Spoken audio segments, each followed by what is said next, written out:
Souvent, dans la vie, il y a des moments qu'on ne peut pas rater, il y a des moments qu'on ne peut pas... c'est des moments vraiment inoubliables, des moments à mettre comme marqué d'une pierre blanche, comme dirait un auteur. Ce soir, à Podcast Affaires de foi, comme vous le savez, c'est un espace où la foi, l'entrepreneuriat se rencontrent pour inspirer, pour influencer, amener l'innovation pour les entrepreneurs, les impacter et surtout les édifier. Ce soir, nous allons découvrir le témoignage d'un entrepreneur, d'un sportif, d'un serviteur de Dieu. Et moi-même, j'ai hâte de découvrir avec vous autres, c'est qui ce serviteur-là, qu'est-ce qu'il fait dans la vie.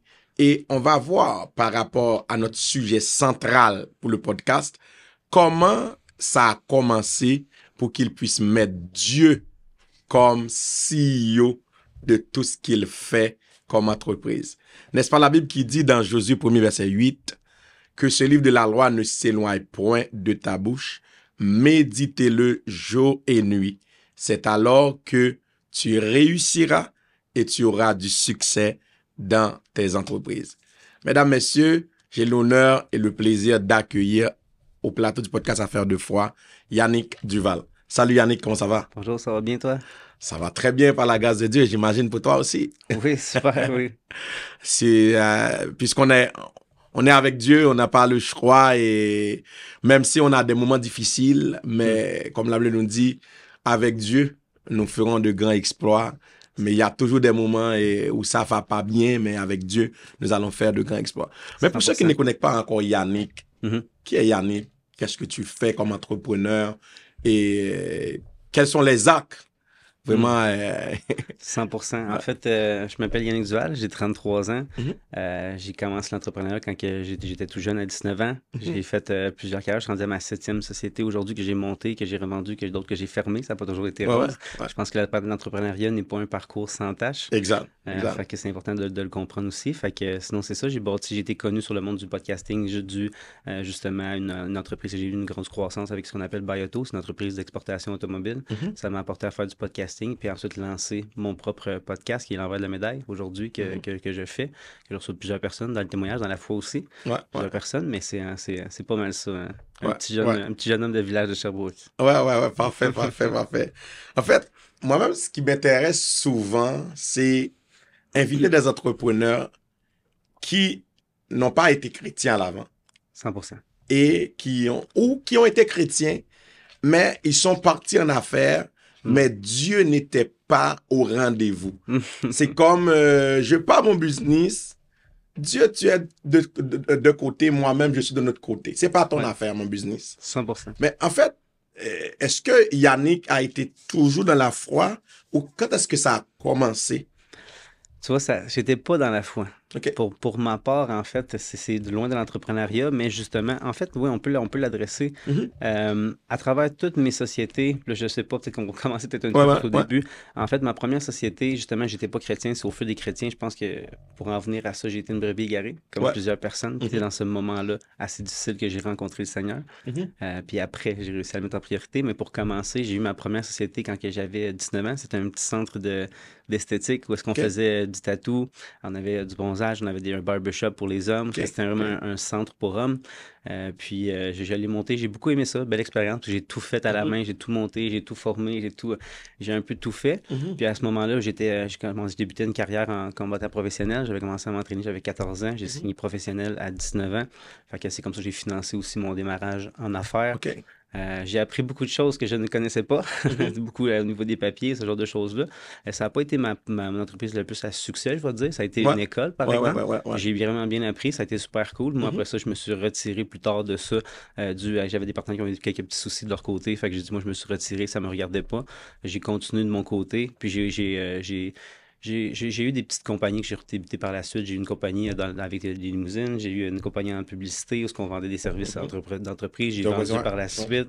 On a monté. Puis c'est ma première entreprise qui a été bonne, je te dirais, c'est vraiment Bioto. Bioto, c'est ça, c'est l'entreprise que je fais de l'exportation automobile. Ce qu'on faisait, puis pour ceux qui nous écoutent, un bon conseil que je peux donner, c'est on pense souvent, on dit souvent en fait en tant que chrétien que, et je n'avais pas dû à ce moment-là, mais on dit souvent que Dieu ne regarde pas ton portefeuille pour les projets qui te met à cœur. Wow. Mais lorsque c'est pour dire que ce genre de projet-là, c'est un projet qu'on a vendu pour plusieurs millions de dollars par année et j'avais $0 dans mon compte de banque.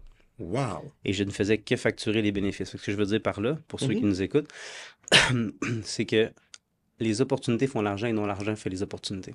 Wow. Fait qu'on commence. Est-ce qu'on peut répéter ça encore? Ouais, tu vois, c'est l'argent, c'est les opportunités qui font l'argent et pas l'argent qui fait l'opportunité. Ouais.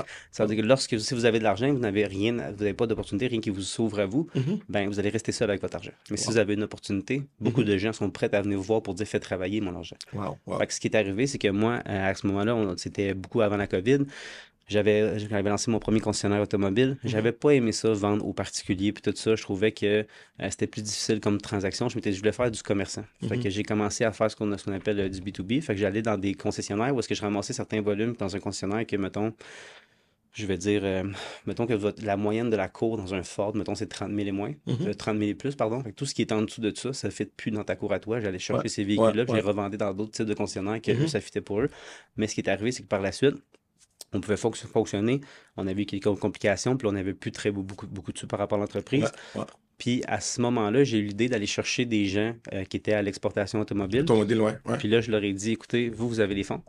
Moi, j'ai les transactions. Fait que j'ai fait des publicités marketing parce que j'évaluais des grands volumes d'automobiles. Je prenais les transactions, je les envoyais à mes exportateurs. Fait que je pognais 4 exportateurs minimum, fait que en Floride, Costa Rica, d'autres endroits.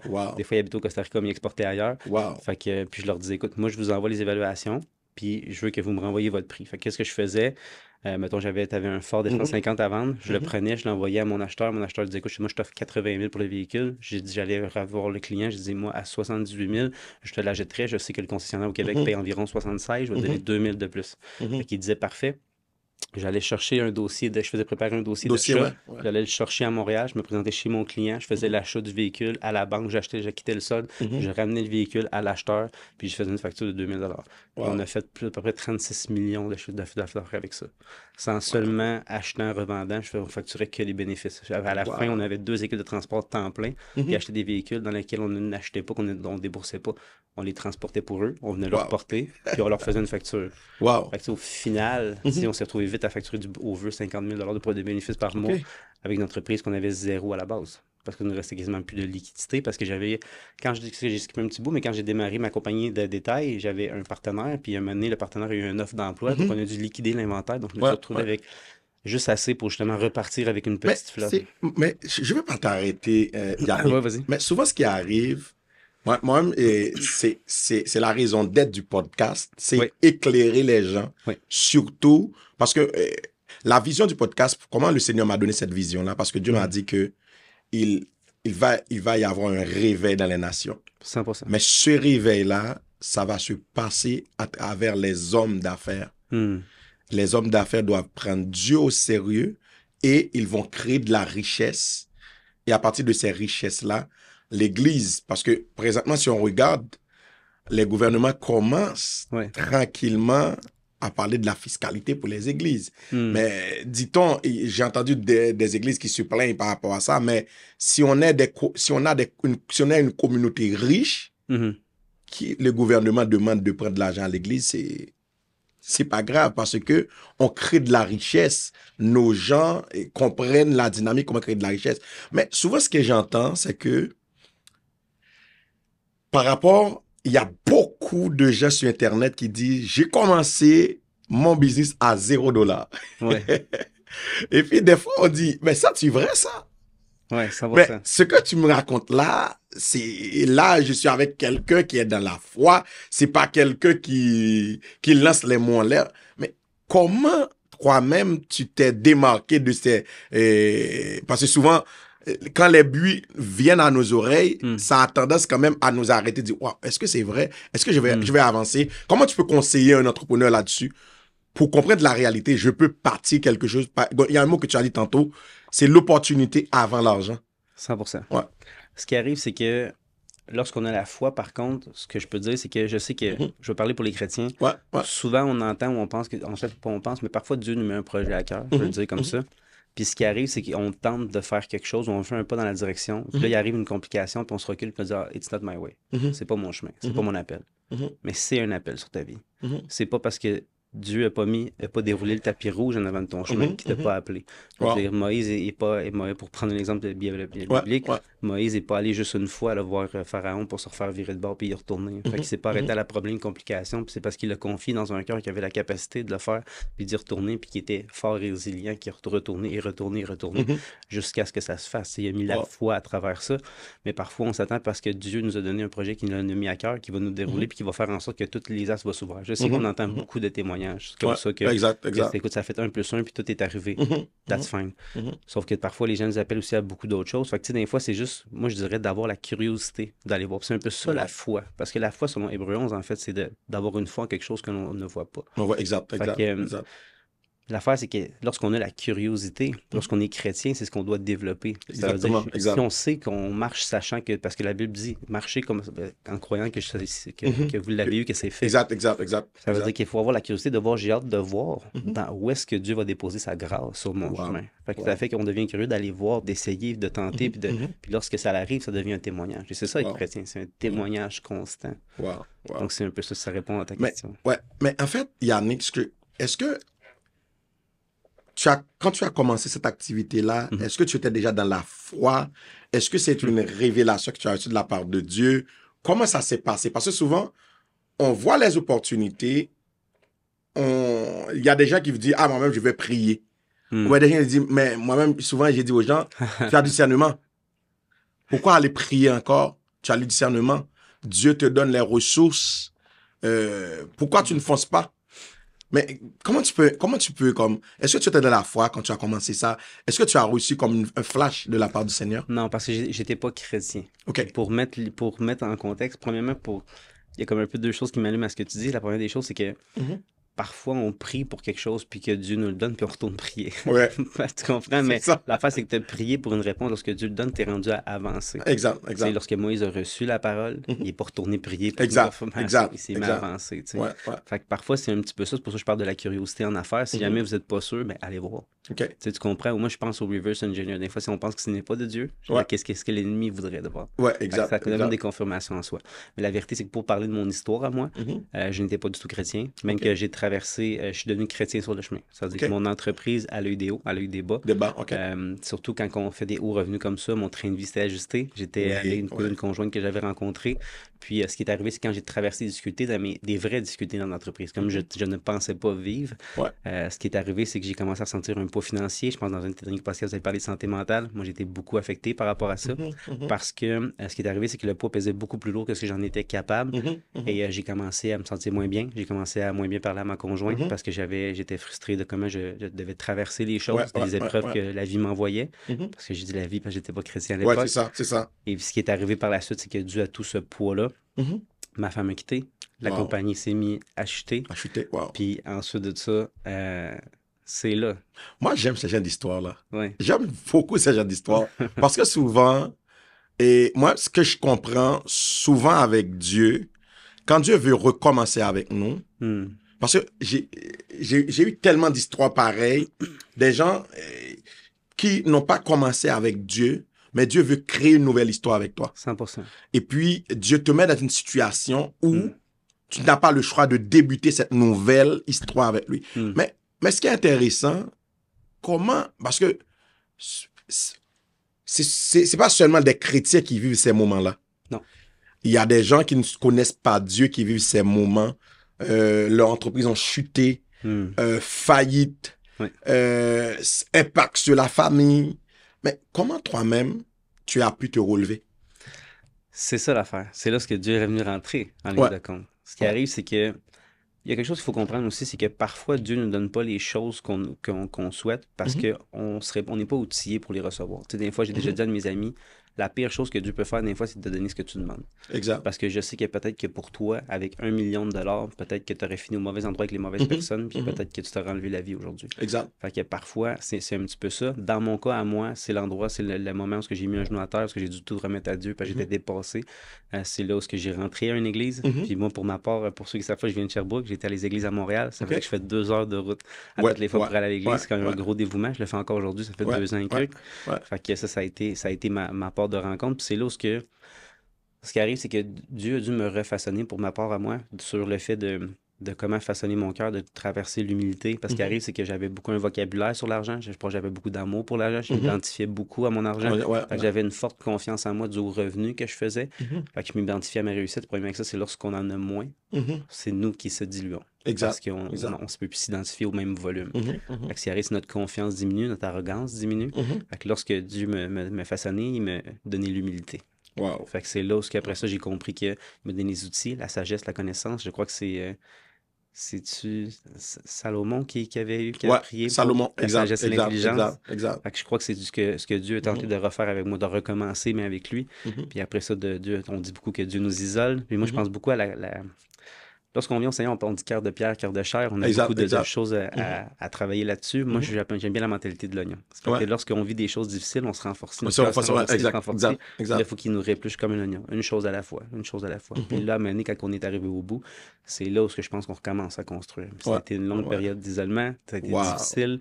C'est là où on fait la foi puis on reste accroché. C'est ce que j'appelle le va cache-toi de Dieu et le va présente-toi, comme il l'a fait avec Élie.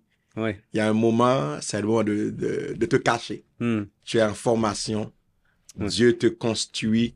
C'est comme l'image de l'aigle aussi. Oui. À un certain moment, l'aigle doit se restructurer pour qu'il puisse encore voler plus haut. Parce qu'à un certain moment, l'aigle descend. Il devient comme une poule pour se restructurer parce qu'il perd tous ses plumes. À ce moment-là. Et puis là, il a comme une restructuration, une restauration de son plumage jusqu'à ce qu'il reprend encore son envol pour voler encore plus haut. J'adore. Moi, j'ai dit souvent, le chrétien, c'est comme ça. 100%. Souvent, quand les gens nous voient dans une basse-cour, ils pensent que nous sommes une poule, mais nous ne sommes pas une poule.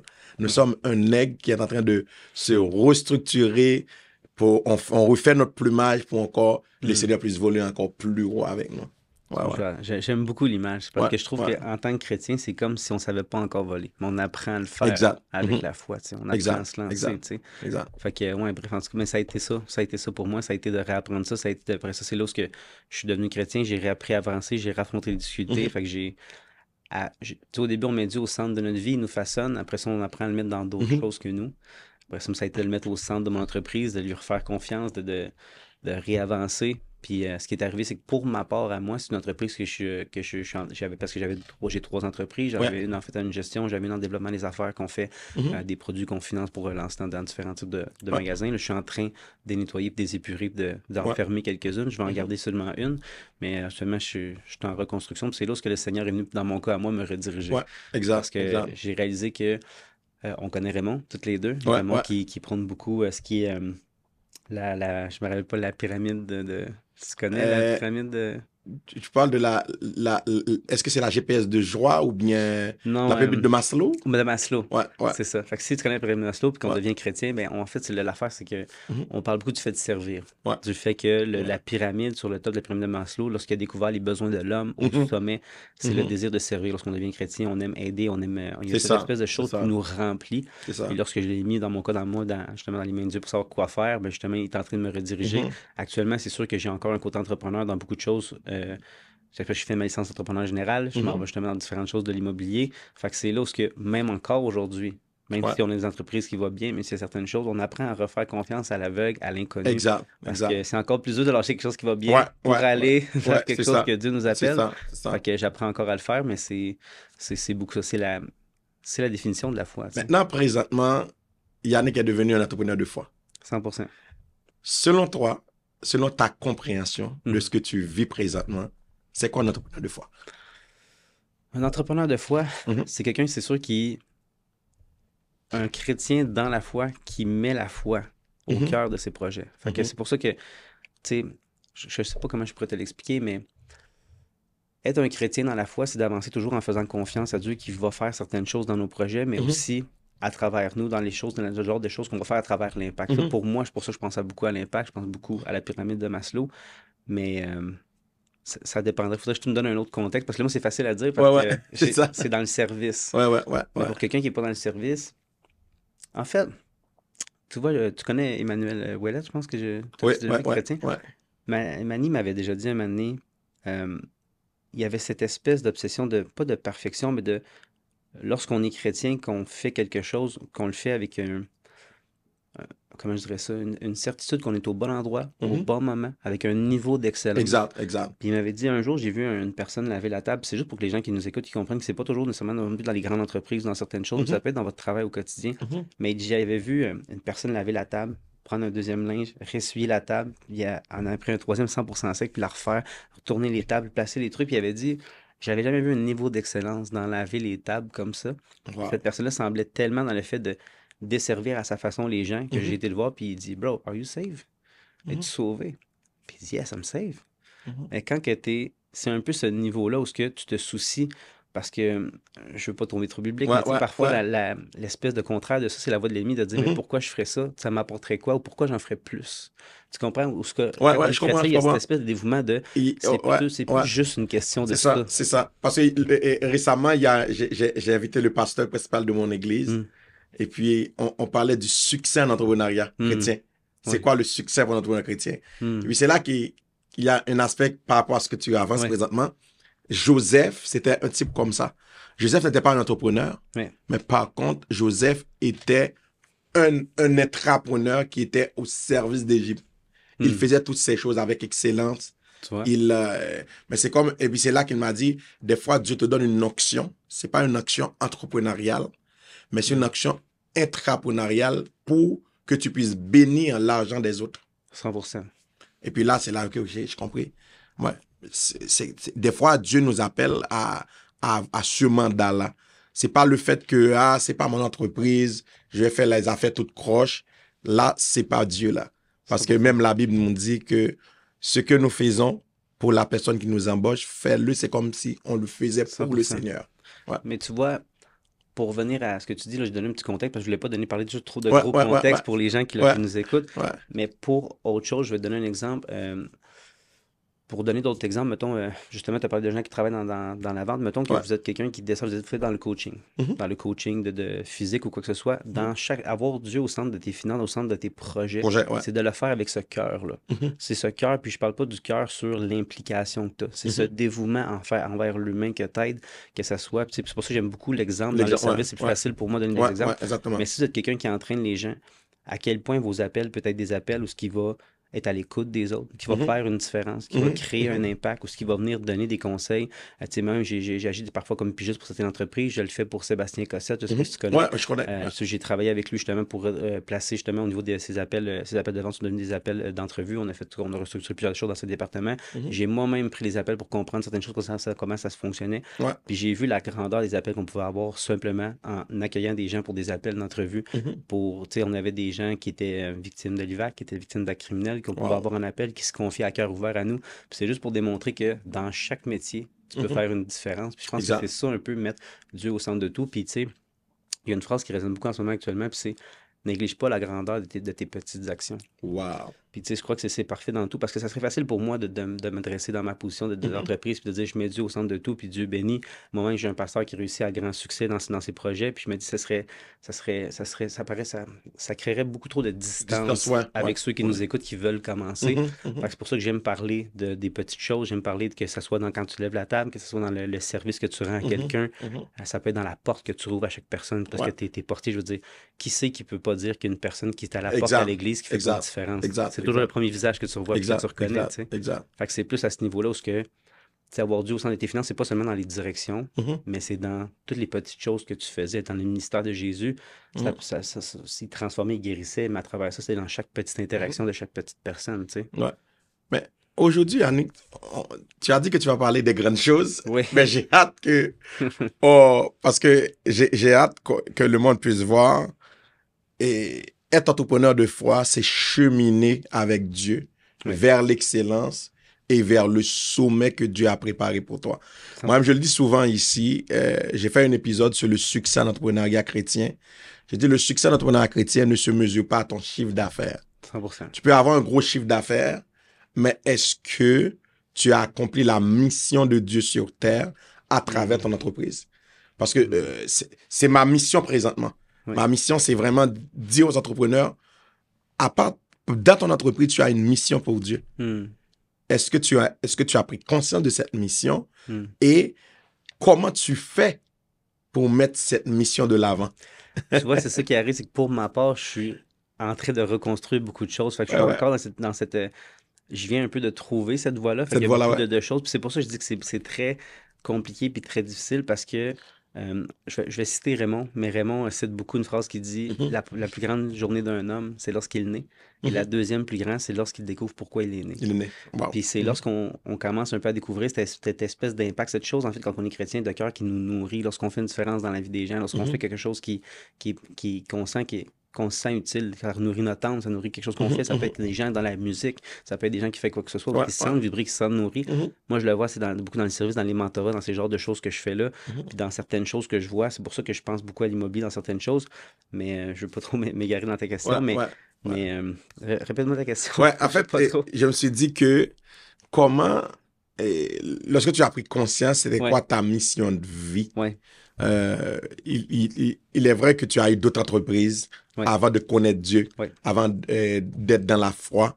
Mais maintenant, une fois que tu connais ta mission de vie, à travers tes entreprises que tu as actuellement, comment tu fais pour mettre Dieu? Ou bien quels sont les obstacles qui t'empêchent à mettre cette mission de l'avant? Comment tu fais? En fait, tu vois, ce qui arrive, c'est que je le vois que c'est beaucoup dans l'humain. Puis je pense que c'est ce que Jésus beaucoup faisait. Fait que, puis veut pas, oui, c'est des entreprises, oui, c'est des grandes services, ça peut être des bâtiments, mais au final, c'est deux humains. S'il y a une transaction de vente d'un immeuble, c'est deux humains. C'est dans certaines choses, dans le fait de faire une différence. Fait que c'est beaucoup dans cette espèce de côté-là. Dans comment que, tu sais, en affaires, j'apprends beaucoup ce qu'on appelle le what's in it for me. C'est qu'est-ce qui est bon pour moi, qu'est-ce qui est bon pour toi. Si je comprends ce qui est bon pour toi, on pourra faire des bonnes affaires et des bonnes transactions. Mais des fois, c'est de l'apporter. Mais je pense que lorsqu'on est avec Dieu, on l'apporte avec une certaine grâce, on l'apporte avec quelque chose. Notre travail des chrétiens, c'est de laisser assez d'espace à Dieu pour qu'il la dépose. Fait que, tu sais, lorsqu'on va cogner des portes, on a la chance de trouver des clients, lorsqu'on fait ce genre de choses-là. Fait que je te dirais que c'est beaucoup comme ça. Pour moi, c'est dur de répondre parce que je suis en train de structurer beaucoup de choses, puis je le redécouvre beaucoup.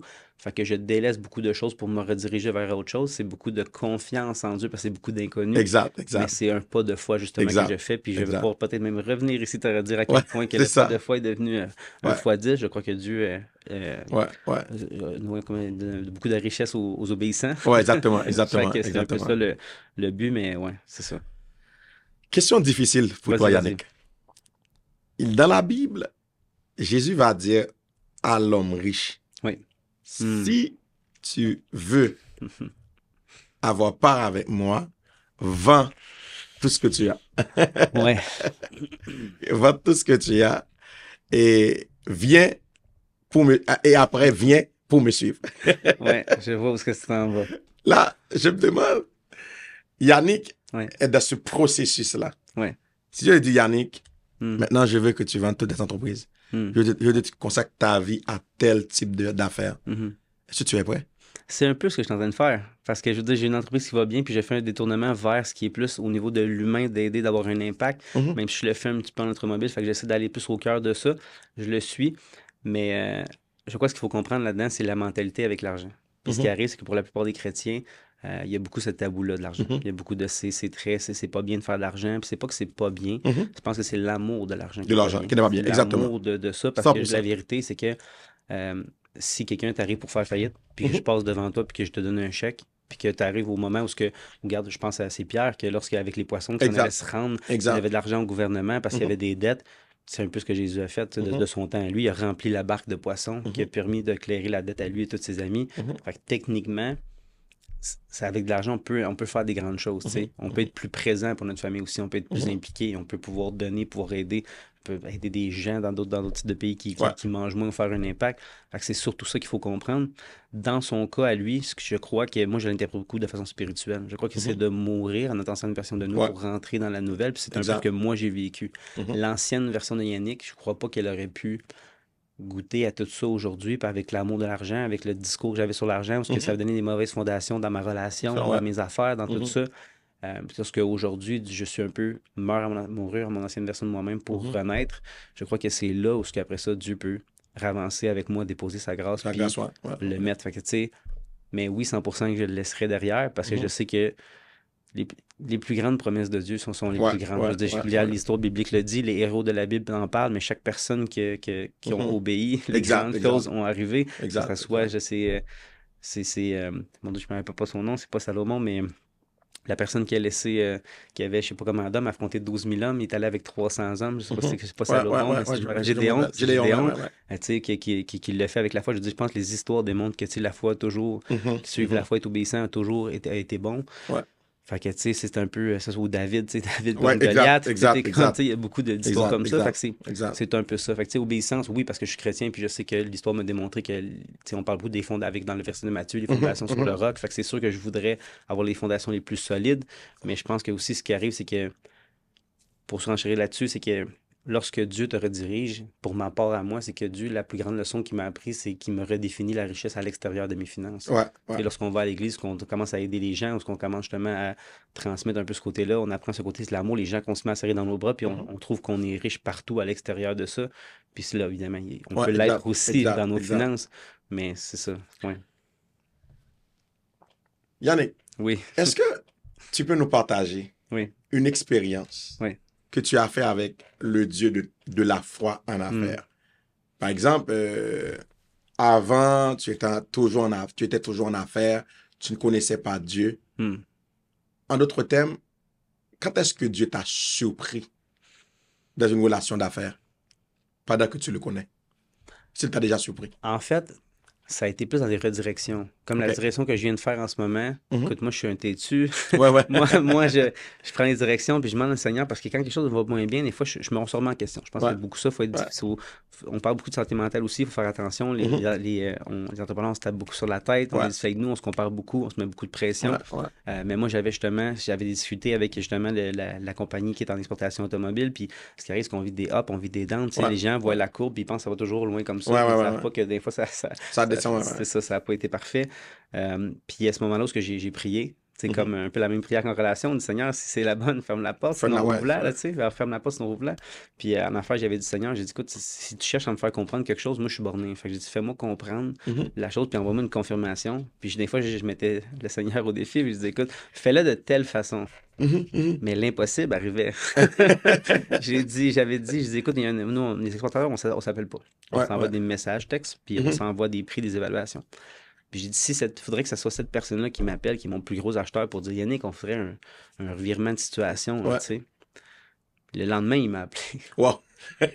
Le lendemain, il m'appelle, on s'appelle jamais. Ça faisait 9 mois que j'avais pas entendu sa voix, tu sais. Puis là, il m'a dit, Yannick, je commence à être tanné. Je pense que je vais prendre des vacances, tu sais.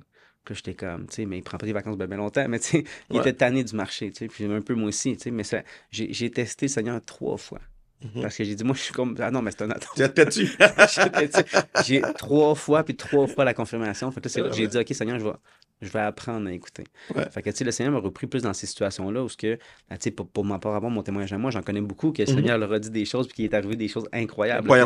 Des grandes transactions qui est arrivées, là, tu sais, puis ça m'inspire, tu sais, mais moi, je suis pas rendu encore où que le Seigneur me parle au bout de mon oreille. Des fois, c'est un ressenti, des fois, c'est un raisonnement, j'ai l'impression d'un God feeling, qui me met à cœur beaucoup.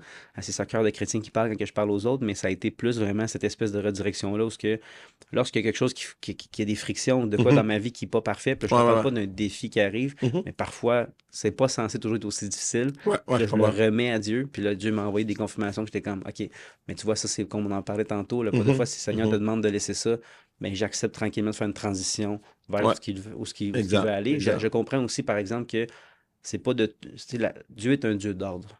Dieu ne veut pas être une personne qui va dire qu'il lâche tout, fais ça là, va-t'en là. Non. Avance vers ça, il va me donner d'autres choses, puis il va dire en son temps, t'as ça, puis il va dans la bonne direction. Puis je sais que ça va être quelque chose qui va me renourrir autant sur le plan financier, autant sur le plan que la différence que je vais faire pour les autres, puis ce qui me nourrit, puis tu sais, je le sens à l'intérieur de moi. C'est comme ça que je suis un peu cette intuition, tu sais, du Seigneur. Fait que c'est comme ça qu'il m'a surpris, en tout cas.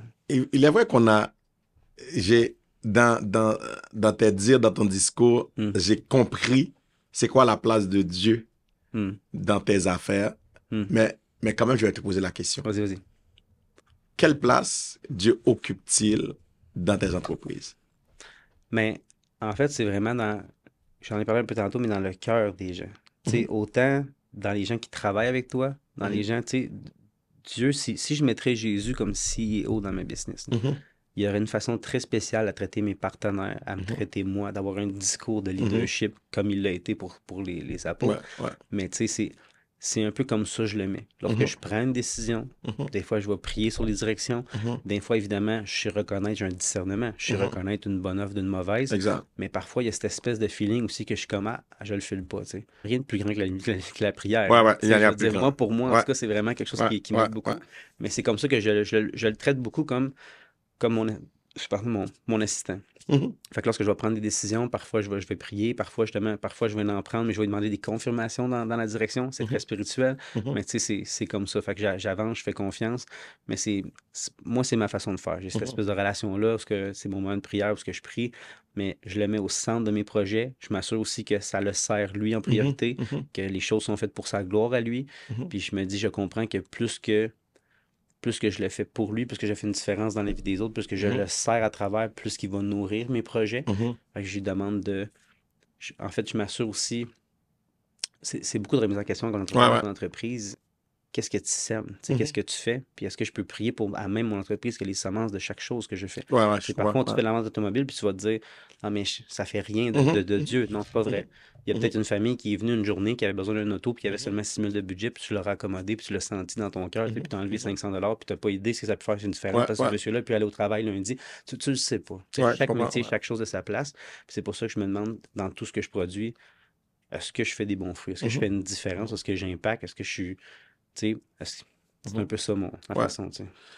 Il y a un texte qui a attiré mon attention. Vas-y. Et j'aimerais avoir ton opinion là-dessus. Vas-y. Je pense que c'est Salomon qui a écrit ce texte.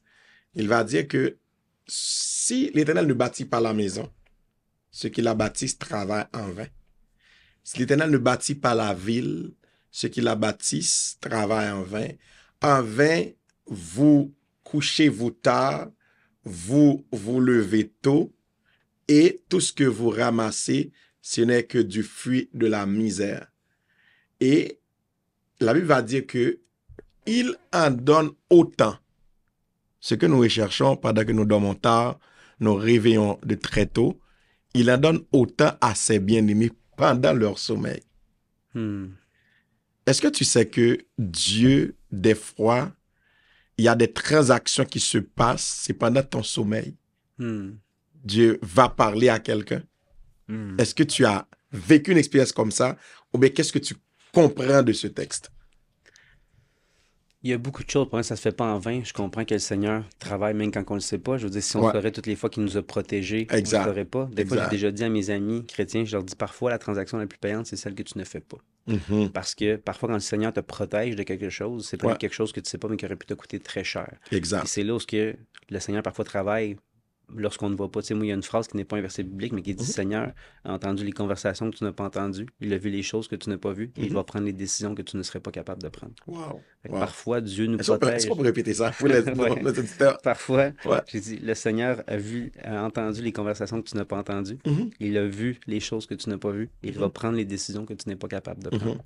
Puis la vérité, c'est que même moi, en affaires, est-ce que j'aurais été capable de me retirer d'une entreprise à l'époque où je m'identifiais à l'argent? Est-ce que j'aurais pu changer si j'aurais pas eu la leçon de ça? Probablement pas. Est-ce que s'il m'aurait pas retiré, peut-être, je sais pas, c'était une personne qui m'aimait pour les vraies bonnes raisons. Est-ce que j'aurais été capable de me retirer par moi-même? Probablement pas. Donc, parfois, il a entendu les conversations, il a vu les choses que tu n'as pas vues, puis il prend les décisions que tu n'as pas été capable de prendre. Mais c'est valide, je pense, en affaires ou tous, parce que si on pourrait voir le monde spirituel à vivre dans le naturel, puis le nombre de fois que tu aurais pu traverser la rue puis avoir un accident, ou le nombre de choses qui t'ont protégé inconsciemment. Moi, j'ai beaucoup d'amis chrétiens que je leur dis, vous êtes dans des blessings inconscients. Parce que je les vois en affaires où ils font des choses très risquées ou qu'ils ne comprennent pas certaines choses. Puis Dieu est clairement la main sur toi. Parce que j'ai dit, tu aurais pu faire faillite 4 fois. Puis ils sont comme, mais non, ça va bien. Je suis comme, non, ça va très bien. Fait que je le vois beaucoup en mentorat, mais c'est un peu ça, tu sais. C'est comme définitivement, c'est comme, j'aime ce mot, des bénédictions inconscientes. Des bénédictions inconscientes. Tu sais, des fois, je l'utilise aussi pour aller à l'église. Parce que moi, vu que je fais 2 heures de route, je suis le gars qu'on utilise souvent pour dire les gens viennent à l'église. Ah, moi, j'ai fait 1 heure pour être ici. On dirait qu'ils veulent la reconnaissance. Puis, OK, Yannick, viens.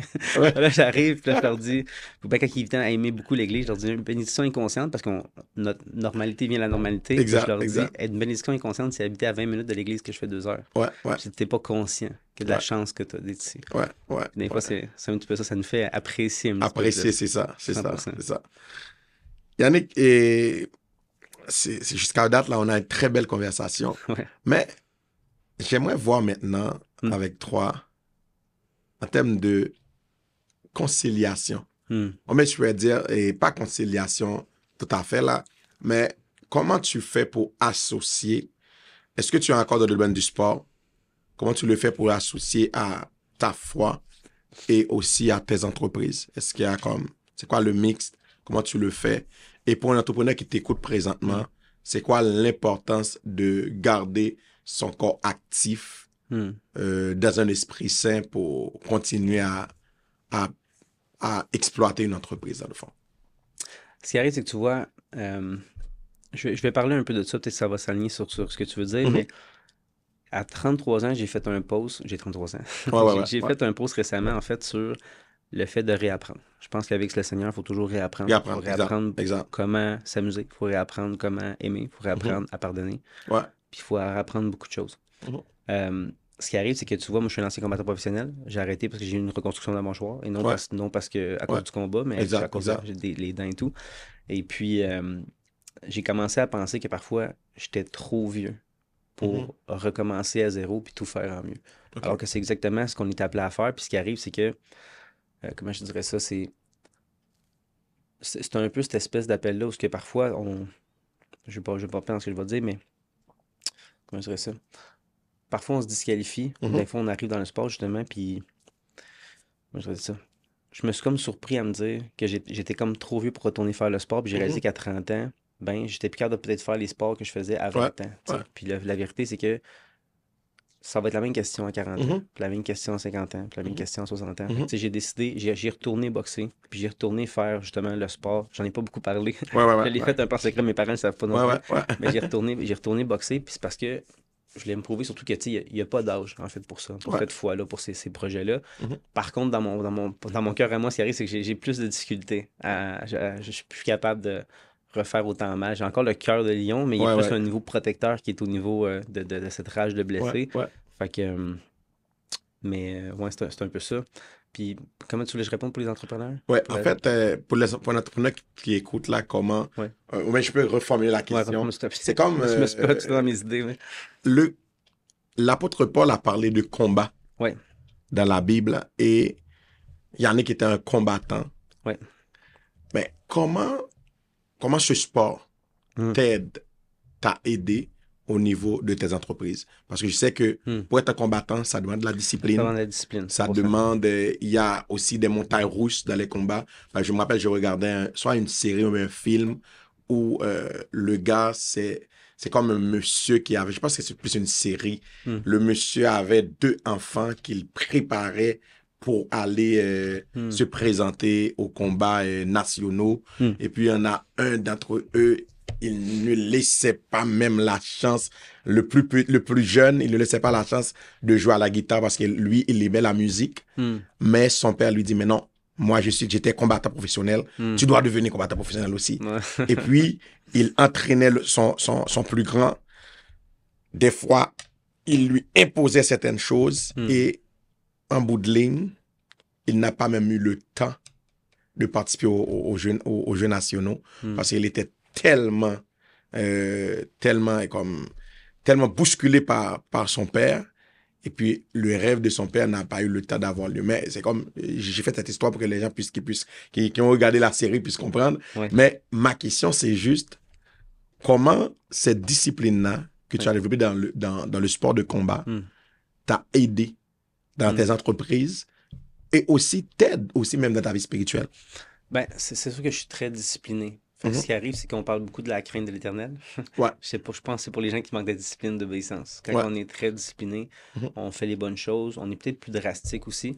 Fait que, tu sais, pour moi, ben, quand il faut faire le travail, ben, si je me lève à 5 heures, je fais les choses. Fait que, tu sais, j'ai appris très vite dans ma vie spirituelle parce que sont très rares les journées que j'ai pas lu ma Bible, qu'est-ce que j'ai pas mis, je me suis pas mis à genoux. Tu sais, moi, j'ai commencé à le faire une fois, j'ai commencé à prier le matin, à lire ma Bible, j'ai commencé après ça à prier le soir, à le refaire aussi. Fait que c'est rentré très, très, très vite. Mais tu sais, la discipline, le problème, c'est que les gens pensent beaucoup qu'il faut qu'ils soient motivés. Ouais. Mais beaucoup de gens l'ont déjà entendu cette phrase-là, mais la motivation, c'est un état d'esprit, c'est un sentiment qui dure pas très longtemps. C'est motivé, c'est un hype, tu sais, mais la discipline, ça va rester day after day after day. La seule chose, c'est que faut commencer. Parce que ce qui arrive, c'est que c'est les périodes de changement, d'adaptation qui sont difficiles. Lorsqu'on crée une nouvelle habitude, il y a une friction qui se passe. Puis pour ceux qui nous écoutent, je veux qu'ils sachent que s'il y a une friction, ça veut dire que tu vis une transformation. Exact. Ça veut dire que c'était la bonne chose. Ça ne se rappellerait pas du développement personnel, ça serait facile. Ça serait inné, ça serait pas ça, il n'y aurait pas de friction. Fait que ce qui arrive, c'est que lorsqu'on réadapte une nouvelle habitude, ben ça devient difficile jusqu'à ce que ça devienne ton standard. Tu sais, un jour, tu t'es déjà peut-être, je sais pas, tu t'es mis à manger d'une certaine façon, puis tu as changé pour une meilleure façon. Puis là, c'est devenu facile. Puis aujourd'hui, tu es comme, mais c'est pas difficile, c'est normal. Puis là, les gens qui te disent qu'il faut qu'ils arrêtent de couper dans certaines. Ou une canette de Pepsi que tu es en train de boire, c'est un parfait exemple. Ben là, tu te dis, mon Dieu, c'est difficile. Puis quand tu as arrêté, ben non, tu regardes plus ça. Moi, ça fait 2 ans que j'ai arrêté de boire, tu sais. Je bois plus d'alcool. Fait que, tu sais, depuis que je l'ai ma vie au Seigneur, je comprends plus pourquoi. Fait que j'ai arrêté. Mais ça a pas été difficile. Mais pour les gens qui arrêtent, ça crée une friction. Alors, ça devient ta normalité.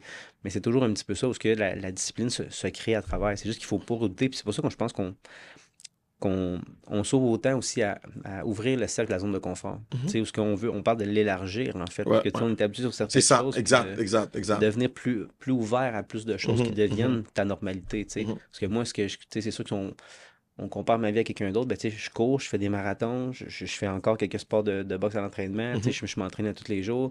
Fait que c'est ça, mais c'est rendu inné pour moi. C'est plus dur me demander de ne pas y aller que de demander d'y aller. Exact. Fait que, tu sais, c'est ça, mais je pense que c'est de... Tu sais, s'il y aurait un bon conseil à donner aux gens, c'est juste d'en faire un petit peu à chaque jour, tu sais. Parce qu'au début, la discipline, c'est pas aussi fort que ça. Puis c'est aussi, c'est ça, tu sais, quand tu suis une cause qui est plus grande, ben c'est... T'as pas à te motiver non plus, parce que tu as le désir qui est plus grand, tu veux faire une différence. C'est pour ça peut-être que, pour faire un parallèle à ça, que Dieu t'amène autant à être dans une bonne direction. Parce que lorsque tu sers, lorsque tu sens que tu fais une différence, lorsque tu te sens rempli, ben, on n'a pas à te motiver pour y aller. C'est ça, pas de ta discipline se crée automatique parce que tu as soif de ce chemin-là. Fait que, ouais, ça dirait que c'est ça. J'ai pas de bons conseils pour les gens pour la discipline parce que moi, ça fait tellement partie de moi que je comprends pas le nom de discipline. Exact. Fait que, mais tu sais, moi, j'applique beaucoup. Je fais exactement. Moi, je suis plus du genre, comment je fonctionne dans ma vie dans tout, c'est que je me demande où est-ce que je veux aller. Puis après, je me dis juste, est-ce que mes actions vont dans cette direction-là? Je me mets juste à changer certaines choses. Si c'est pour le mariage, je me demande tout simplement, pour me donner une petite chose qui est autre à faire, ben, est-ce que mes actions vont là? Parce qu'actuellement, je vais souper avec certaines demoiselles que je devrais pas. Non, bien évidemment, je marche dans cette direction-là pour rencontrer. Fait que je m'assure que mes actions sont toujours là en affaires. Mais si je veux aller là, est-ce que actuellement je perds mon temps à aller développer 2-3 autres entreprises du côté? Non, je me concentre sur aller là. C'est toujours un petit peu la même chose. Puis après ça, ben, écoute, Dieu récompense dans les bonnes disciplines, les bonnes choses. Puis ça risque de m'amener, ben, dans l'inconnu ou dans ce que tu n'avais pas prévu, ben, il arrive des bénédictions. Il arrive des choses, tu sais. C'est le marché, puis tu fais toujours, chaque fois, la petite chose, tu sais. Exact. Et là, il y a un concept que tu as développé tantôt. C'est un concept que j'ai appris aussi de Raymond. Vas-y. Agrandir ta zone de confort. Ouais. Souvent, quand on est devenu chrétien, on a tendance à abandonner certaines habitudes qu'on avait. Mais je me suis dit, il y a des habitudes que tu avais. Si c'est pas des habitudes qui sont contraires à la parole, c'est bon de les garder et d'agrandir ta zone. 100%. C'est d'agrandir ta zone de confort. Souvent, c'est ce que j'ai dit aux gens.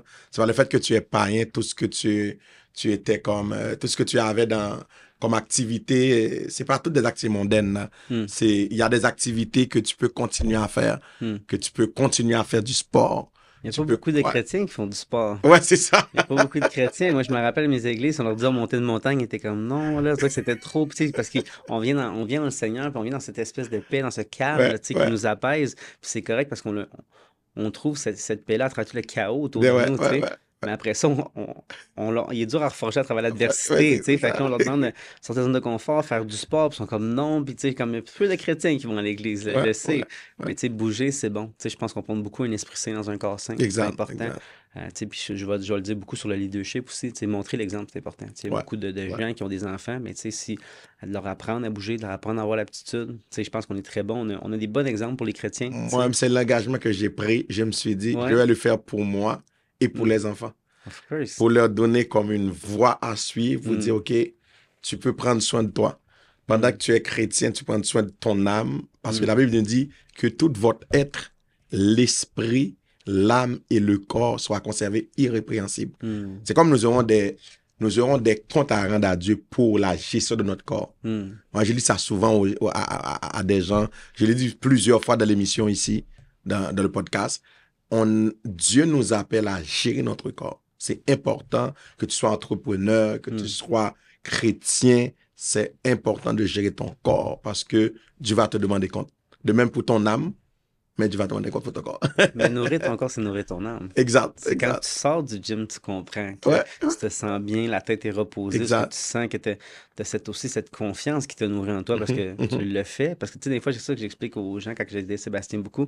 J'étais en appel avec des gens, puis je leur disais, tu sais, au bout de la ligne, tu sais, oui, ta confiance remonte parce que tu aimes ce que tu vois, parce que tu améliores la version de toi que tu regardes, mais c'est toi qui le fais. Exact. C'est cette espèce de confiance qui te nourrit, parce que tu es comme moi, c'est ton âme qui vibre en tant que tu es comme mon Dieu, j'y ai donné ça. T'sais. Puis la définition de s'aimer soi-même, c'est s'offrir le meilleur à soi-même pour soi-même. Wow. Est-ce que tu peux le redire? La définition de s'aimer soi-même, en fait, la définition de s'aimer, c'est s'offrir le meilleur à soi-même pour soi-même. Fait que je pense que le meilleur pour toi, c'est du sport, c'est de bien manger. Tu dis, qu'est-ce que je mérite, moi? Ça serait pas d'écrire, si je cocherais sur une feuille un menu quand tu nais, de dire, qu'est-ce que je veux le mieux pour moi, puis il n'y aurait aucune tentation, friction, mais tu diras, moi, je veux pas de l'alcool, c'est pas bon pour moi. Je veux de la saine nourriture, je veux être un homme en forme, je veux être quelqu'un qui accomplit des grandes choses, qui inspire les autres, qui fait tout. Fait que là, quand tu te regardes après ça, t'es comme, c'est plus difficile, mais moi, j'essaie beaucoup d'enlever ce côté influence. Exact. Ouais. Mais si je regarde bien, Yannick, tu inspires beaucoup d'autres personnes. Et moi, je le dis souvent, si un entrepreneur n'inspire pas, pour moi, il y a une partie de ta mission que tu as ratée. 100%. Parce que, comme Raymond aime le dire, la plus grande valeur, c'est servir. C'est le service. Et le service, ça se passe à travers du coaching. Tu inspires d'autres entrepreneurs. Mais présentement, est-ce que Yannick inspire d'autres entrepreneurs ou bien tu inspires d'autres jeunes qui étaient probablement dans ta génération, qui ont vu, OK, wow, voilà ce que le Seigneur a fait avec Yannick. Et puis, en leur parlant, et puis tu les amènes à Christ. En fait, moi, je suis très subtil. Comme tu sais, j'ai un podcast, j'ai plusieurs choses. Fait que, tu sais, mais j'ai aidé beaucoup d'entrepreneurs. C'est juste que je le prône pas partout. Tu sais, quand on est chrétien, je passe beaucoup de temps, tu sais, à aider les entrepreneurs à prendre des appels avec eux.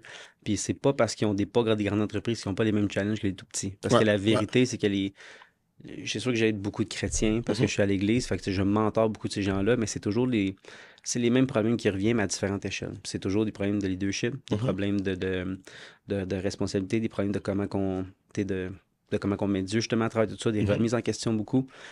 Puis ce qui arrive, c'est que moi, j'adresse beaucoup de mentalité que j'aime bien, qui est être l'enfant que tu aurais voulu avoir. Si jamais tu m'as déjà vu dans des podcasts, je l'ai déjà mentionné. Puis c'est une remise en question que j'aime beaucoup parce que, premièrement, des fois, je vais essayer de trouver une mise en situation, mais parfois, tu parles mal à ta conjointe. Puis parce que ça, je l'ai traité avec quelqu'un, mais je vais être facile comme exemple. Mais puis là, je vais te demander, actuellement, est-ce que tu tolérerais que ton enfant parle comme ça à ta femme, tu sais? Puis il dit, bien sûr, c'est sûr que non, tu sais. Ben, en ce moment, t'es l'enfant que tu voudrais pas avoir, tu sais. Exact. Là, tu fais comme, OK, ça rentre dedans. Ça, c'est la première perspective, parce que tu comme, non seulement je suis l'enfant que je voudrais pas avoir, mais en ce moment, t'es pas un exemple non plus pour ton enfant. Ce qui arrive, c'est que moi, je crois beaucoup au pattern générationnel, aux choses qui sont transmises de génération en génération. Puis malheureusement, les combats que tu refuses de mener, les autres vont devoir les mener à ta place. Donc, c'est ta responsabilité de dire que ça s'arrête avec toi, puis de dire, je vais le régler. Tu peux pas apprendre à ton enfant à pardonner si tu ne sais pas pardonner. C'est ce genre de choses-là qui est important au niveau du leadership. Fait que, tu sais, si j'inspire les autres, je crois qu'en leur apportant des nouvelles perspectives, en faisant une différence au cœur d'eux, je pense que c'est comme ça que... Parce qu'on ne le voit pas toujours sur les réseaux, mais que autant de mots de moi qui se passent. Moi, je pense que l'important, c'est surtout des échos des humains. Moi, je pense que mon écho est très bonne sur les gens que j'aide, sur le dévouement que j'en fais. Je dors très peu. Fait que ça, je le sais. Mais je sais qu'il y a des... C'est mon combat avec Raymond aussi. J'espère qu'il va m'écouter là.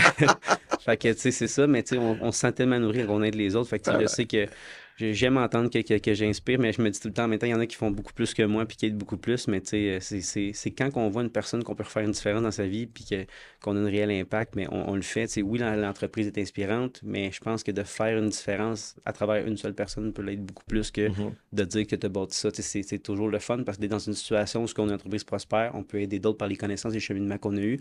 On donne l'aide souvent qu'on aurait même voulu avoir. Fait que c'est vraiment cool. Mais je remercie Dieu chaque fois. J'essaie d'aider chaque fois que Dieu va m'en donner la chance. Donc, quelqu'un me tend la main, puis j'ai toujours pris. Fait que j'espère toujours à aspirer justement dans cette espèce de côté-là, puis de ramener que, comme tu vois, je suis quelqu'un de très simple. Je suis un petit gars du village de Sherbrooke, je dis beaucoup, puis j'aime ce côté-là de moi. Autant qu'avant que je me challengeais par rapport à ça. Aujourd'hui, j'aime ce côté-là où je me dis c'est moi, puis j'aime montrer justement que peu importe l'entreprise, peu importe la grandeur, peu importe qu'est-ce qu'il y en est, je reste à faire les petites choses. Je continue à retourner. Tantôt, on a dit, tu sais, ne sous-estime pas la grandeur de tes petites actions. Mais j'essaie d'aider dans le cœur de la petite personne, dans chacun des défis, dans chaque entrepreneur qui m'appelle. Puis ça prend de l'humilité. Tu sais, l'entrepreneur qui m'appelle, des fois que je l'ai déjà vécu, qui ont des difficultés, ça prend l'humilité pour appeler quelqu'un, ça prend l'humilité pour avouer qu'on s'est peut-être trompé, puis l'avouer qu'on n'a peut-être pas seulement nous la solution, puis d'aller chercher de l'aide aussi. Fait que, tu sais, ça, je le vois, puis c'est pour ça que j'aime que Dieu m'amène à des gens parce que je peux le déposer. Je peux déposer l'humilité, je peux enseigner certaines choses, je peux parler de mon propre expérience, des difficultés que j'ai eues, puis quand on comprend que les chemins sont pas toujours roses, qu'on n'est pas que ça n'a pas toujours été parfait, comme je l'ai dit tantôt, parce que je veux pas que les gens pensent que ça a été une croissance qui a été toujours parfaite comme ça. Ça a été dur sur ma santé mentale. J'ai fait une dépression, j'ai traversé une séparation, j'ai rencontré le Seigneur comme ça, puis aujourd'hui, je réutilise mon témoignage pour aider les gens, mais toujours dans les petites choses. Parce que la grande entreprise, mais ça s'appelle IKEA, c'est un humain qui est propriétaire. Si tu aides cette personne-là, tu l'aides à faire de quoi de grand. Mais tu sais, comme Raymond, son mission, c'est de faire une différence avec les gens qui veulent faire une différence. À quel point qui aider une personne qui a un discours, qui a un podcast, peut faire des grandes choses. Que tu peux faire une différence. Fait que, tu sais, c'est un peu ça. Moi, ce que j'essaie de faire, c'est de... Quand on me parle d'inspirer les gens, c'est qu'en fait, j'essaie de redéfinir avec eux la grandeur. La définition de la grandeur, tu sais, c'est de... Parfois, mettons, faire... C'est souvent lorsqu'on fait une action, sachant très bien que parfois, la plupart des gens en auraient porté un autre, tu sais. Lorsqu'on va poser du courage ou qu'on va faire quelque chose, c'est la grandeur. Tu sais, j'ai pas d'exemple à donner, mais récemment, je l'ai utilisé, puis là, j'ai un blanc. J'ai plusieurs blancs aujourd'hui. Mais je commence à être fatigué, puis c'est ça. Fait que... Mais c'est un peu ça. Ce que j'essaie de leur réapprendre, que, tu sais, même à travers la richesse à l'extérieur de tes finances, la mentalité, justement, d'être l'enfant que tu voudrais avoir. C'est ça. De redéfinir la grandeur pour eux, parce que la grandeur n'est pas la grandeur de l'édifice que tu as, la grandeur du projet que tu as. Des fois, c'est la grandeur de l'impact que tu as. En fait, on arrive vraiment à la fin, Yannick. J'aurais seulement 2 petites questions. Vas-y. La première question, c'est quand est-ce que ça a commencé ton appel? Est-ce que c'est lié encore à ta mission de vie pour lancer un podcast? Est-ce que tu peux nous parler un petit peu de ce que tu es appelé à faire à travers ce podcast-là? Tu vois, ce podcast-là, ça a vraiment été... Premièrement, je l'ai fait parce que lorsque ça s'est arrivé, puis Dieu l'a béni, parce que à la base, je regardais ce projet-là, puis je regardais tous les autres podcasts, en fait, au Québec, puis je trouvais qu'il n'y avait rien comme moi je voulais. Puis je m'étais dit, je vais faire le podcast que moi, j'aurais voulu avoir. Parce que je trouvais que je suis un petit gars profond, je suis un gars qui aime avoir des conversations qui sont toutes sauf en surface. J'aime aller puiser dans ça, j'aime que les gens m'offrent ça. Puis autant dans le témoignage, puis on l'a dit tantôt, les gens, les contes d'histoires les plus incroyables, à travers les églises. Puis je voulais donner une plateforme qui était pour le donner, puis je trouvais qu'il y avait beaucoup de podcasts, de gens qui... comment je dirais ça, qui sont dans le potin. J'appelle ça des podcasts à potin. Pour rester poli. Fait que, tu sais, ils parlent de tout, de rien. Fait que je voulais le faire. Puis la mission s'est définie un peu par la suite. Parce qu'il y avait une espèce de le God feeling, l'esprit créatif qui voulait se nourrir, qui avait quelque chose que j'essayais de comprendre. Puis à un moment, j'ai dit, parfait, je l'ai compris, puis j'ai défini un podcast qui était comme celui que j'aurais voulu avoir, qui amène à des questions profondes, qui amène à des sujets concis, parce qu'il y en a beaucoup, tu sais, comme toi, tu as l'air super structuré, mais il y en a beaucoup que les gens viennent, on trouve un sujet, puis ils font juste échanger puis parler, mais ça va nulle part. Moi, je suis très structuré, parce que je sais ce qu'on commence, je sais où est-ce qu'on va aller, je sais des choses que je vais ramener, puis ça fait qu'on puise dans cette espèce de conversation-là, qu'on donne de la bonne valeur aux gens. Je pense que c'est important. Si Raymond nous écouterait, il dirait être au service de notre audience. C'est très important. Fait que c'est super, mais... Ça a été ça, puis l'espèce de mission de Dieu, ça a été de mettre les gens en lumière qui méritent d'être entendus. Les gens qui ont quelque chose, mais à travers une leçon. Tantôt, avant l'interview, je t'ai dit, si quelqu'un vient me voir, puis ça m'est arrivé, des gens qui ont passé dans d'autres podcasts, des gens qui ont eu des histoires, qui sont allés en prison, des choses comme ça. Puis ce qui est arrivé, c'est que je leur disais, Il pensait en fait parce qu'il y avait quelque chose que les gens ne connaissaient pas, qui étaient prêts à le raconter, que ça méritait d'être entendu. Ouais. Puis je leur disais, je disais, avec quoi tu veux que les gens repartent à la maison? Exact. Sincèrement, peu sont ceux qui ont su répondre encore à cette question-là. Exact. Parce que la vérité, c'est que si tu as fait un crime, tu t'es fait prendre, puis qu'aujourd'hui tu sors, puis tu le racontais, ça veut pas dire qu'il y a eu une leçon à ton histoire. Tu es juste quelqu'un qui s'est fait prendre, qui a fait un coup, puis qui s'est fait prendre. Exact. T'sais, mais qu'est-ce que tu as appris de ça? Exact. Qu'est-ce que tu peux dire aujourd'hui qui va dire, hey, je l'ai fait ça, j'ai vécu ça, faites pas ça. Puis pourquoi? Parce que sinon, ce qui arrive, c'est que tout ce que tu vends, c'est pas une leçon, c'est une curiosité. Exactement. On est curieux de savoir comment tu as fait ton coup. Ouais. Je comprends, c'est correct, c'est intriguant. Mais tu n'apprendras pas rien à personne. Tu ne transformeras pas des vies, tu ne feras pas de différence par rapport à ça. Fait que moi, ça a été de dire, il y a tellement de gens, que ce soit des Raymond, que ce soit des gens qui ont des histoires incroyables, puis Raymond qui a une histoire incroyable avec la perte de sa fille, qui a transformé une situation super difficile en un message beaucoup plus grand qu'aujourd'hui, qui utilise pour transformer les gens, pour dire, arrête de perdre ton temps, parce que demain, c'est juste une promesse. Exact. Ben, ça mérite d'être entendu. Ouais, fait que, ça a été cette espèce de calling de je vais mettre la lumière sur les gens qui méritent d'être entendus. Puis Raymond, je lui avais redonné une phrase, en fait, parce qu'à force de l'étudier, moi j'ai étudié longtemps mes invités. Puis j'ai étudié Raymond, je lisais son livre, je faisais tout. Puis pour ceux qui connaissent Raymond, il y a une incroyable parole qui touche les gens. Ouais. Puis j'avais redonné une phrase cette journée-là, puis c'est à l'interview, puis c'était... À ma fille. Ouais, ça, c'était l'hommage. Il a fait un hommage à sa fille, mais après ça, j'ai inspiré une phrase. J'ai dédié une phrase qui m'a inspiré, puis c'était « Il faut jamais sous-estimer la grandeur d'un cœur qui a appris à parler. » Puis ça, c'est tellement Raymond parce que, à travers toute la souffrance que son cœur a dû se renfermer, il a appris à parler. Puis aujourd'hui, il impacte la vie de centaines, de milliers de personnes. Ouais. Fait que, tu sais, c'est ces gens-là où je me dis, tu as quelque chose à m'apprendre. Exact. Même à moi. Puis tantôt, je parlais de la grandeur. C'est un exemple que je voulais donner. Genre, je trouvais pas sur le coup, mais je Raymond, c'était un très bon. La grandeur, c'est que sachant, tu sais, je t'ai dit tantôt, sachant dans une situation, fait que peut-être j'aurais pas repris la même décision. Exactement. Parce que j'aurais pris cette décision-là, sachant que j'ai perdu ma fille. Parce que j'aurais décidé, je vais aller sur un stage en parler, à quel point ça doit être difficile. Pour moi, ça, c'est la grandeur. C'est la grandeur. D'avoir choisi, au lieu de se replier dans quelque chose de difficile que tu as vécu, d'avoir décidé de le véhiculer au grand public, quelque chose qui doit être vraiment difficile. Puis j'ai déjà vu Raymond venir émotif en parlant de son histoire, puis c'est pas la première fois qu'il raconte, mais ça doit toujours être quelque chose, puis c'est de... Puis je suis pas sorti du coq à l'âne, mais Raymond en entrevue, puis on parle beaucoup de Raymond, mais parce que c'est ça, exactement. C'est Raymond, on a un ami commun, mais Raymond, il avait dit « T'as été béni d'un malheur. » Puis c'est sa phrase à lui qui m'avait dit un jour, puis je me disais... C'est fou pareil comment il dit, il est arrivé quelque chose de grave, mais qui peut s'en resservir pour tellement aider les gens. Puis c'est pour les gens qui nous écoutent, qui ont des témoignages. C'est ça. C'est un peu la même chose pour eux à la petite échelle. Peu importe la difficulté que tu as rencontrée, que Dieu t'a donnée, que la journée que tu t'es resservi de cette histoire-là pour aider quelqu'un qui traverse la même chose que toi, tu as compris que tu as été béni d'un malheur. Parce que ton malheur que tu as vécu une fois, tu en as peut-être aidé 10 à travers le chemin, à être compris, à passer à travers, à se sentir aimé à travers ça, puis de dire, hey, c'est pas fini, tu sais. J'ai vu ton humilité, Yannick. Ouais. On s'est rencontrés dans Toastmaster, et le nouveau club qu'on est en train de bâtir, Parole chrétienne. Pourquoi faire ce choix? Est-ce que c'est encore dans ta mission de vie par rapport au podcast? Ou bien est-ce que tu veux encore plus apprendre? Parce que ça se peut, tu pourrais dire, OK, moi, je suis un gars là, je fais mes affaires, j'ai mon entreprise, mes entreprises marchent bien. Je n'ai pas besoin de ça là. Mais je t'ai vu, tu viens, tu fais les affaires dans le club. En fait, tu vois, c'est que j'ai beaucoup de choses à améliorer. Même si j'ai un podcast, les gens nous voient puis ils pensent qu'on est très confiant puis qu'on fait beaucoup de choses, mais non, je suis quand même quelqu'un qui est timide, je suis quelqu'un qui a à discuter. J'aime juste échanger avec les humains. Moi, c'est un de mes love language beaucoup, c'est les moments de qualité, les connexions qu'on partage ensemble. Je trouve que pour nous qui n'en tirons aucun salaire à donner cette valeur-là, c'est un peu notre pace, le moment qu'on passe ensemble à échanger là-dessus, puis de se dire que si on peut aider à des gens qui écoutent, tant mieux. Fait que, tu sais, c'est un peu ça, parce que j'ai encore beaucoup à apprendre sur ma communication. Des fois, j'ai des mots vides, tu sais, c'est ça. Puis, tu sais, récemment, j'ai vu aussi que j'avais une interview avec Raymond, j'avais le pied qui ballottait. C'est plein de petites choses comme ça que je me réalise. J'adore vivre le process parce que, tu sais, je deviens meilleur puis je m'apprends. Puis bientôt, en tout cas, je suis il y a une conférence qui se prépare bientôt, puis qu'on commence à me solliciter pour la faire. Donc, peut-être que je vais devoir rappeler Raymond pour ça. Mais tu vois, mais c'est ça, la vie chrétienne, c'est un constant témoignage. Puis je pense qu'on est appelé à être beaucoup plus grand. Puis je veux pas laisser Dieu le limiter dans la grâce qu'il y a pour moi. Parce que je comprends que, tu sais, moi, j'aime beaucoup l'idée que Dieu a un plan plus grand pour nous que même ce que notre imagination est capable de visualiser.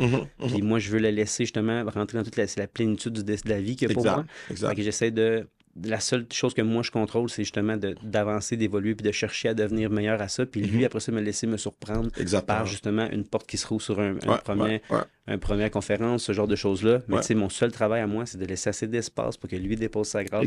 Chaque jour, j'essaie de le faire puis de devenir une meilleure personne. Parce que je suis conscient aussi que, étant quelqu'un qui investit beaucoup dans son développement personnel, chaque fois que je m'élève par rapport à ça, je suis mieux outillé pour aider une autre personne. C'est là que je comprends que, tu sais, tout met un peu à faire son sens. Fait que je pense que c'est important de devenir un meilleur communicateur. Comme toi, je te vois aller, je te trouve super bon. Que tu parles, c'est très bon, c'est très coordonné. Tu me fais beaucoup penser à Raymond, parce que, tu sais, il n'y a rien de laissé au hasard, très, très cadré. Charlotte à Linda qui nous aide beaucoup. Exactement. Mais ouais, c'est pas mal ça. Je pense que c'est important de s'élever, de se former, puis de toujours chercher à être une meilleure personne. On parlait de la mort spirituelle, pour laisser ça là-dessus, mais je pense qu'un peu comme là-dedans, pour rentrer dans la nouvelle version de toi, tu dois toujours apprendre à laisser mourir l'ancienne. Exactement. Mais c'est un peu ça, de ne pas avoir peur de s'humilier parce qu'on s'humilie un peu parce qu'on fait des erreurs. Hein? On essaie beaucoup dans le Toastmaster. Puis parfois, on bégaye, parfois j'ai des blagues, justement. Puis là, je suis comme calique. Puis là, je reprends mon discours. Puis, mais c'est la bonne place pour se faire mal. Fait que moi, j'essaie de le plus possible chercher à tuer cette version-là à chaque fois. Yannick, vraiment un grand merci d'avoir été avec nous. Si tu as un dernier mot pour les entrepreneurs, quels sont ces derniers mots? Honnêtement, s'il y a quelque chose que j'aurais voulu comprendre en l'entrepreneuriat, c'est la puissance de s'associer aux bonnes personnes. Wow. Puis c'est que je sais que parfois aussi pour la personne qui est chrétienne, on pense beaucoup à s'associer aux bonnes personnes, on pense beaucoup à la loi des associations. Lorsqu'on pense à la loi des associations, on pense beaucoup à enlever les mauvaises personnes de nous. Les gens, ce que j'aimerais qu'ils comprennent aujourd'hui, c'est que c'est 50% du travail. Wow. La loi, la grandeur des associations, c'est de comprendre aussi en fait, la loi des associations, c'est aussi de comprendre qu'on est la grandeur des 5 personnes qui nous entourent. Fait que de retirer les gens mauvais, c'est pas suffisant. Il faut te dire, si tu es la grandeur des 5 personnes, à quel point tu veux te retrouver autour des Rollins, autour des gens inspirants, des pasteurs, des gens qui t'aident, des gens qui ont des entreprises, des gens qui veulent faire une différence dans la vie des autres, puis de chercher à t'entourer de ça, parce que quand tu comprends que une bonne personne assise en bonne chaise dans ton entreprise peut faire complètement un travail incroyable, ben c'est là ce que j'ai compris que, tu sais, entoure-toi des bonnes personnes, des gens qui ont à cœur ton entreprise, qui veulent faire une différence aussi, puis ça va vraiment faire une différence dans ton entreprise, dans ce que tu fais, puis je pense dans toute ta vie, en fait, là, tu sais. Wow. Le dernier mot est tellement puissant. Ça me rappelle deux conversations que j'ai eues.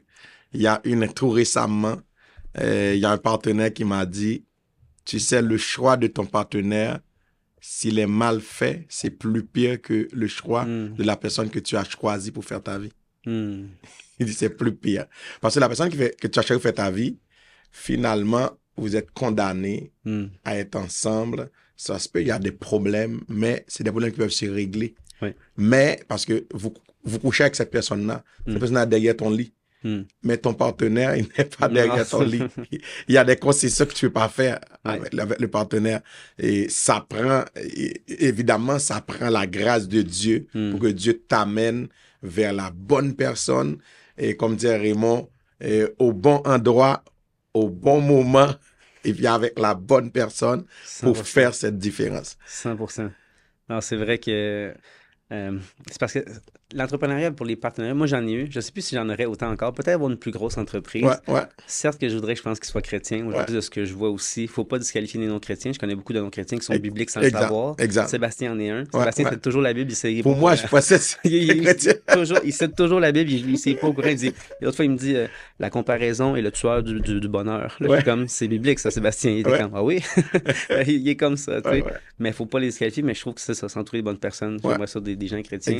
Mais c'est un mariage, c'est ça que je voulais dire. C'est un mariage en soi, que ce soit en affaires ou de quoi, on va être pris ensemble, on est responsable commun des profits, mais des dettes aussi, des risques et des choses. Mais c'est bien d'avoir un partenaire. Parce qu'on vit les choses ensemble, on est deux à lever. C'est toujours moins grave quand tout repose sur toi, ça fait un gros poids. C'est ça. Mais c'est vrai que c'est jamais... c'est jamais, c'est jamais facile. Wow! Merci beaucoup, Yannick. Merci d'avoir été avec nous et merci d'avoir répondu à l'appel. C'est vraiment un plaisir de t'avoir eu au podcast Affaires de foi. Cette conversation est tellement enrichissante, tellement inspirante et je crois déjà que je vais avoir beaucoup de personnes qui vont m'appeler et me dire, waouh, on aimerait avoir un deuxième. Mais sinon, vraiment un grand merci.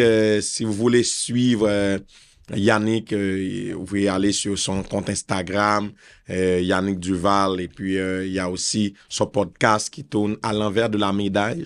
Yes. Le podcast, et vous pouvez aller regarder.